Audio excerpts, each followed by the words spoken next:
¿Realmente tienes un león enfrente? Porque así es como tu cerebro ve las amenazas. Pero a veces simplemente tenemos un pequeño gatito enfrente o ni siquiera nada. Quédate porque hoy hablaremos de cómo funcionan las amenazas en nuestra personalidad, cuáles son y cómo puedes aprender a enfrentarlas. Bienvenida, bienvenido a Amani Conecta con tu Esencia, este espacio diseñado para inspirarte, reflexionar y crecer cada día.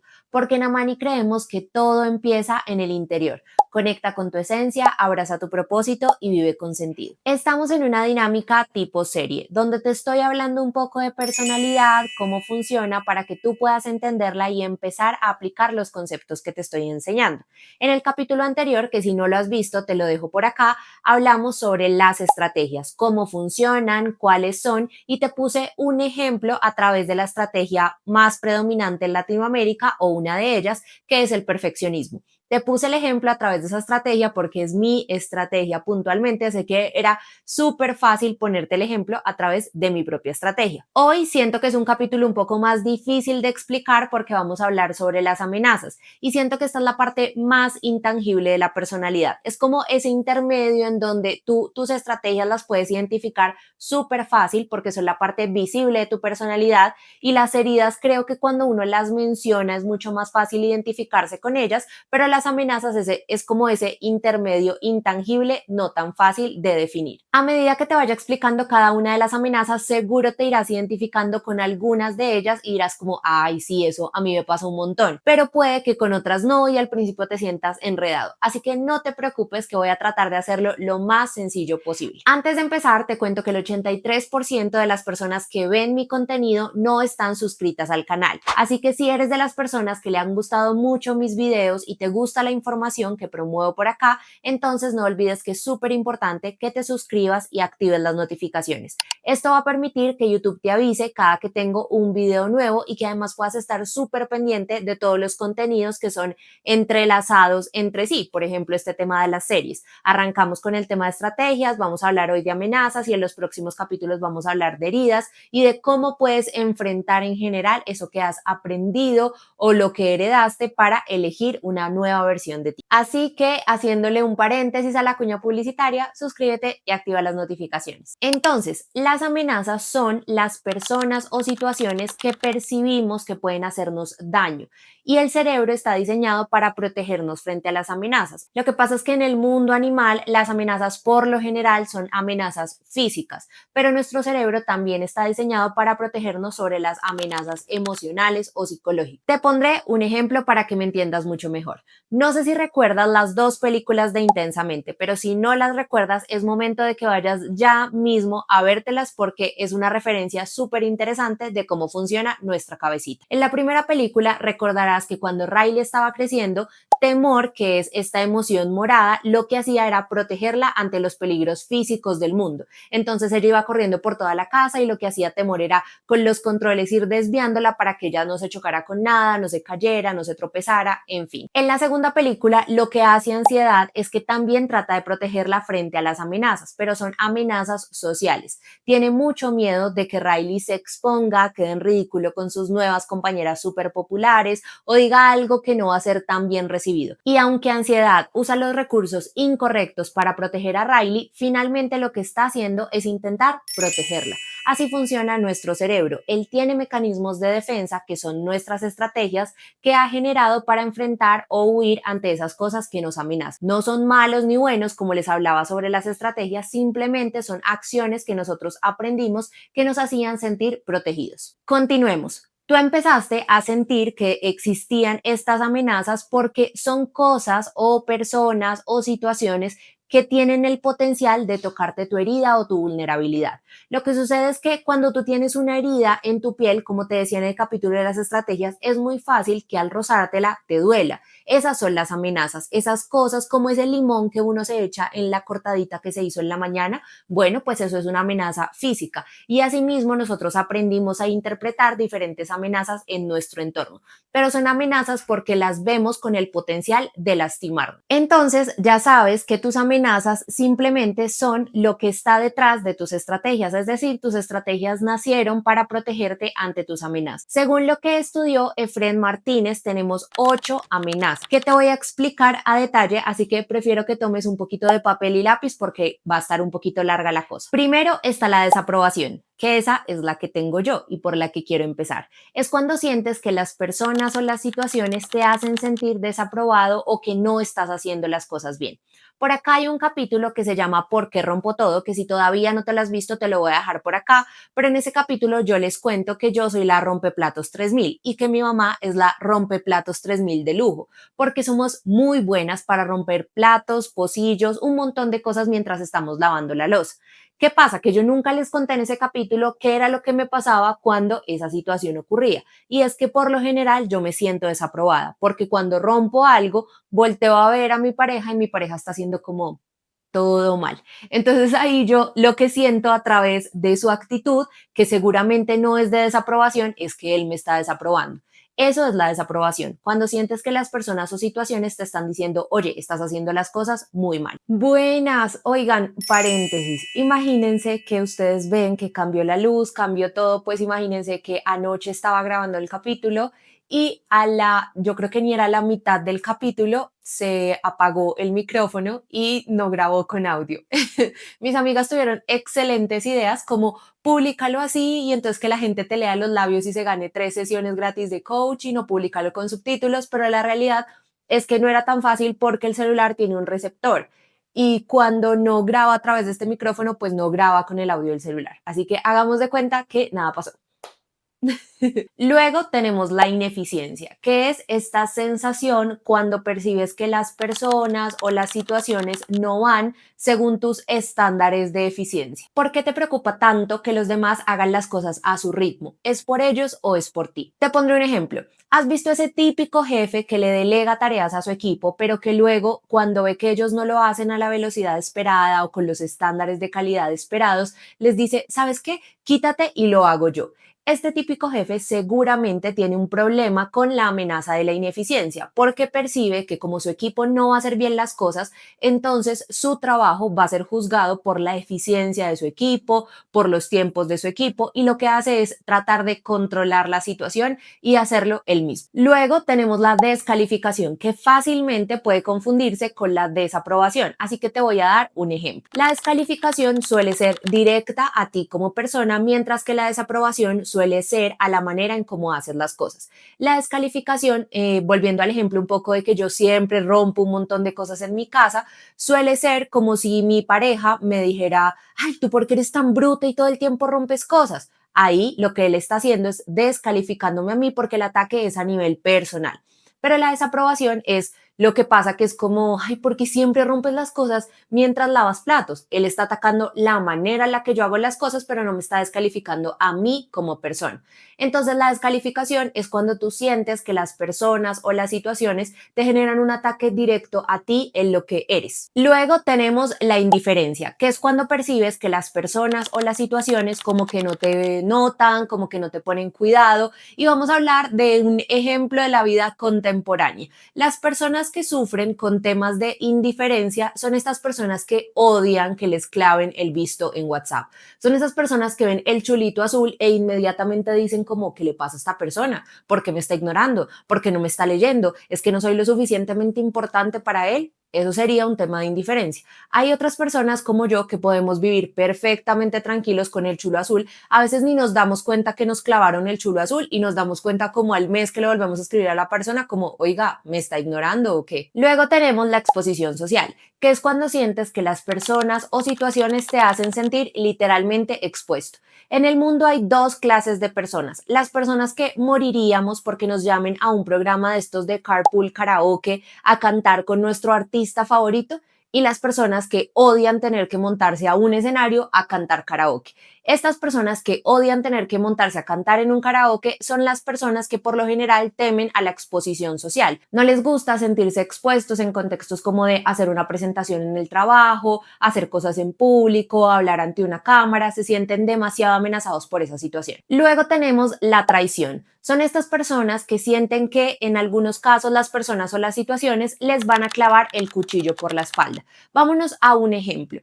Por ejemplo, tú estás cenando con tu pareja y tienen los dos el celular boca arriba, están teniendo una cena espectacular, súper romanticona, y de la nada le llega un mensaje a tu pareja. Entonces suena turú y tu pareja ve el celular y lo voltea. Hay dos clases de personas en este mundo. Están las personas que simplemente dicen, seguro el mensaje no era tan importante y el mal lo va a ignorar porque estamos en un momento de pareja, pero está la persona que empieza a decir, ¿de quién será el mensaje? ¿Será que tiene otra persona? ¿Será que me está mintiendo respecto a algo? ¿Me estará poniendo los cachos? Empieza su cabeza a maquinar un montón de ideas porque se siente amenazado con la posibilidad de que alguien lo traicione o le clave el cuchillo por la espalda. Luego tenemos la subestimación, que puede también confundirse fácilmente con la descalificación, así que te voy a poner un ejemplo. Supongamos que estás en una reunión con tu jefe y tu jefe te grita como, ay, ¿tú por qué eres tan siempre los números tan mal? Tu jefe te está descalificando y por favor renuncia a ese trabajo ya mismo. Pero la subestimación es cuando de pronto están en una reunión con tu jefe, hay un nuevo ascenso, un nuevo puesto que tú sientes que te mereces porque tú tienes todas las capacidades para ejercer ese puesto, pero de la nada se lo dan a tu compañera de trabajo. Entonces en tu mente empieza este diálogo interior a decirte, ¿cómo así? Es que la gente no te ve, es que no ve que ya estás lo suficientemente preparada para ese cargo, es que no ven todo tu potencial. La subestimación es esta sensación de que las personas o las situaciones te tratan como si fueran de menos valor y tú percibes que tú vales lo suficiente para alcanzar ciertas cosas, roles, ejercer actividades, en fin, eso sería como la diferencia entre subestimación y descalificación. Y por último, tenemos la coerción. La coerción se activa cuando las personas o situaciones te hacen sentir obligado a hacer algo.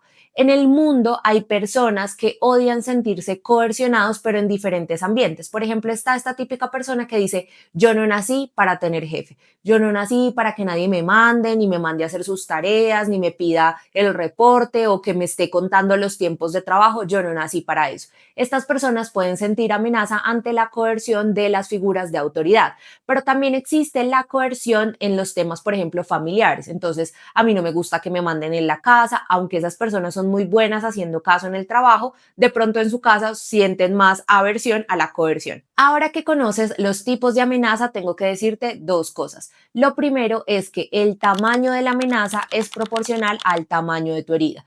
Si tú estás teniendo una herida muy grande, seguramente percibes amenazas en todo lado y en todos los contextos. Pero si tu herida es muy chiquitita, entonces algo que te amenace tendría que pegarte, mejor dicho, directo a la herida para que tú percibas ese dolor que te genera la amenaza. Al final, las heridas son como los filtros con los que vemos la vida y muchas veces nosotros, al tener puesto ese filtro de nuestra herida, percibimos amenazas en donde simplemente no las hay. Les decía el ejemplo del león y los gaticos. Imagínate que si tu herida es muy grande, vas a percibir que estás metida como en el Coliseo romano, rodeada de leones que te quieren comer. Eso sería cuando tu herida es muy grande y por ende percibes amenazas en todo lado.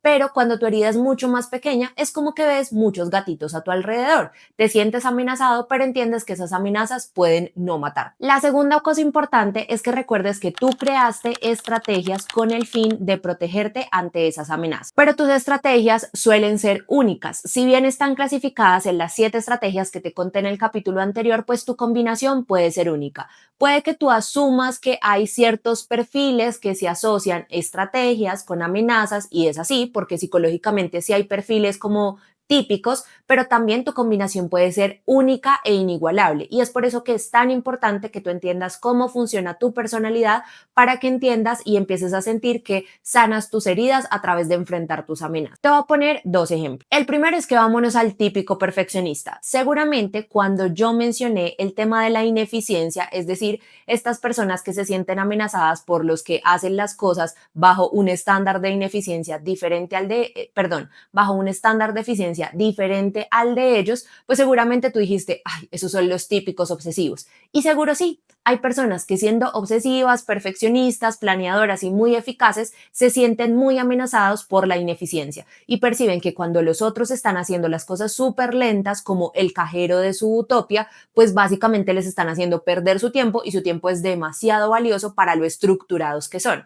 Pero para la muestra de un botón, no todos los perfeccionistas sienten amenaza con la ineficiencia. Por ejemplo, yo soy una perfeccionista que no percibe amenaza en la ineficiencia, sino en la desaprobación. También recordemos que tú puedes tener diferentes combinaciones de amenazas y estrategias, es decir, no porque yo tenga la desaprobación significa que no me podría haber salido la ineficiencia. Básicamente uno puede tener varias amenazas, en mi caso solo es la desaprobación. Lo segundo, vámonos con un ejemplo menos típico. Seguramente cuando te hablé de la traición, tú dijiste, ah, no, esa persona que se siente amenazada por la traición seguramente generó una estrategia de desconfianza o paranoia. Pero te voy a decir que las personas también pueden ser desconfiadas y paranoicas por sentirse desaprobadas. Entonces, cuando perciben que alguien las va a desaprobar y que les va a decir como tú no estás haciendo bien las cosas, generan una estrategia de desconfianza para revisar un montón todo lo que están haciendo los demás, revisar lo que se habla de ellos, pero desde este lugar de que tienen miedo a ser desaprobados. Entonces, como te decía, hay miles de combinaciones y es súper importante que entiendas tu combinación para que asimismo puedas entender un poco cómo soltar tus estrategias, enfrentar tus amenazas y sanar tus heridas. El día de ayer lanzamos la experiencia Volver a mí en Bogotá. Tenemos cupos limitados, vamos a tener una experiencia donde vamos a vivir un espacio de conexión y aprendizaje, va a ser una experiencia súper chévere, vamos a comer un desayunito juntas, les voy a profundizar un poco estos temas de personalidad y vamos a hacer el test que te permite tener la radiografía de cómo está estructurada hoy en día tu personalidad en términos de estrategias, amenazas y heridas. Además, la idea es que también después de esa sesión tengas la oportunidad de tener una sesión personalizada de acompañamiento conmigo para leer en detalle tu test, porque no solo es importante lo que te sale ahí escrito, sino que también hay que hacer un análisis de cómo en profundidad aplican esas estrategias, amenazas y heridas en tu personalidad.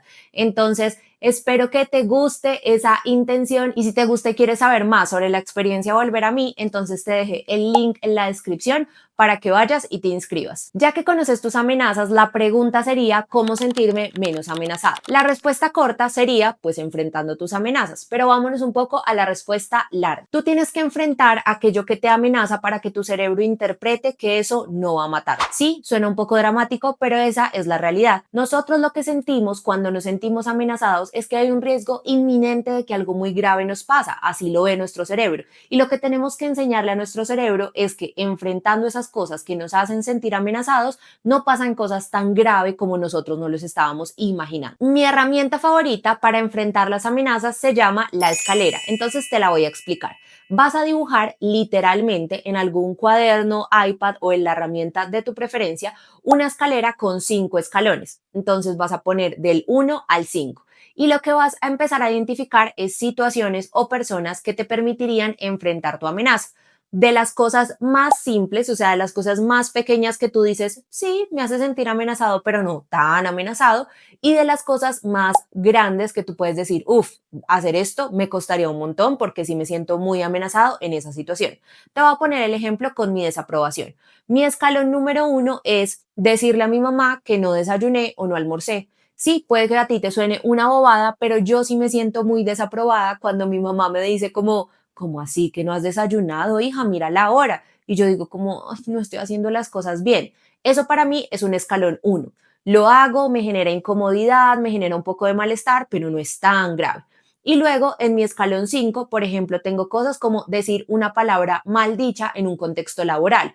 Entonces, en vez de decir entren, digo déntrense o haya, aiga. ¿Sí? Entonces, la idea es que uno se enfrente a esas amenazas para entender que, por ejemplo, en mi caso más extremo de sentir desaprobación, seguramente yo digo, déntrense, la gente se reirá, pero no me dirá nada. Lo que haces a través de este proceso de enfrentar tus amenazas es que a medida que vas avanzando en cada escalón, le vas diciendo a tu cerebro, no es tan grave como parece, mira que enfrentamos esta situación y aunque nos sentimos incómodos, sentimos malestar, no pasó nada grave. Hay dos cosas importantes que tienes que tener en cuenta al hacer tu escalera. Lo primero Pero bueno, en realidad son tres cosas importantes. Lo primero es que tienes que tener en cuenta que tu cerebro tiene como función protegerte, así de sencillo. Entonces, cuando tú empieces a ponerte ejemplos como, ay, vamos a salir con una ropa que nos cueste un montón usar a la calle, tu cerebro va a decir, no, ¿cómo se te ocurre? Eso no es un 5, eso es un 10 en la escalera, eso no lo podemos hacer.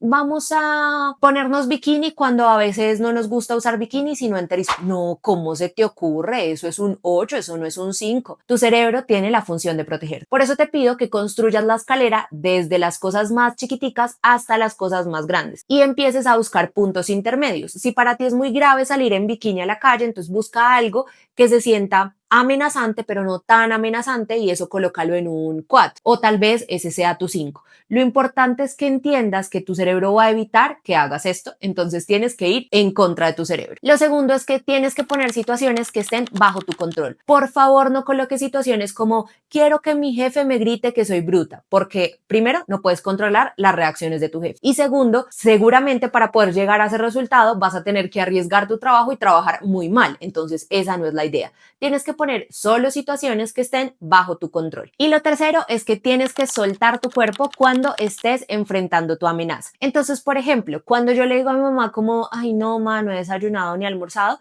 yo no puedo decirle como, ay no, ma, es que no he desayunado y no he almorzado, así como con esa sensación de miedo de me van a pegar, me van a pegar, me van a pegar. No, no, no, no, no.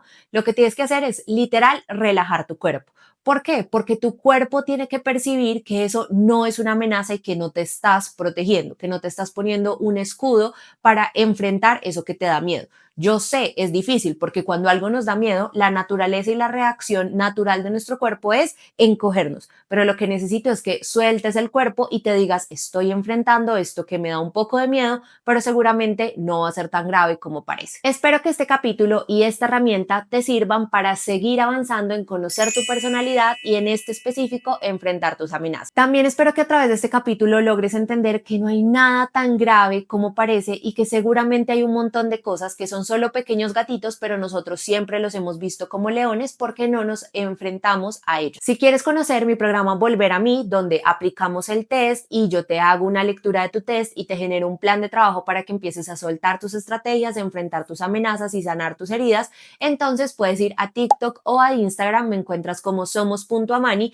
y ahí vas a ver toda la información de mi programa Volver a mí. El programa es diferente a la experiencia, porque la experiencia va a ser un encuentro presencial en Bogotá y el programa es ya un acompañamiento 1 a 1 con un par de sesiones diseñadas por mí y 100% conmigo, así que son cosas diferentes, pero se llaman igual porque el propósito es el mismo. Si este video te gustó, no olvides entonces darle like, suscribirte y activar las notificaciones para que YouTube pueda avisarte cada que tenemos video nuevo. Recuerda que nos vemos por acá todos los martes y que el próximo capítulo vamos a estar hablando de las heridas. Te mando un abrazo enorme y nos vemos el próximo martes.